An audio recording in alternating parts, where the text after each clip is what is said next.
Gaskiya ni kwara abin da in yi sana'ata tafi mini aikin gwamnati domin abin da nake samu a cikin sana'ar nan Allah ne kadai ya san shi ko ni ba zan iya gaya maka abin da nake samu ba. Ka gama makaranta da a baka aikin gwamnati da kai kasuwanci wane ka fi so? Kani ga Allah kasuwanci an fi samu. Gaskiya ni dai na fi son aikin gwamnati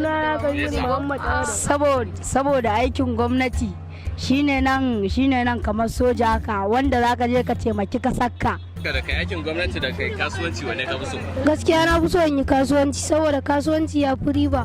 Gaskiya dai a yanzu dai wanda a ce an bani jari in yi kasuwanci saboda kawai na fi gane ma kasuwanci ne saboda shi dai na yi da na tashi dai kawai shi dai aka fara koya man kuma na fuskanci kawai dai na fuskanta wani abu haka din.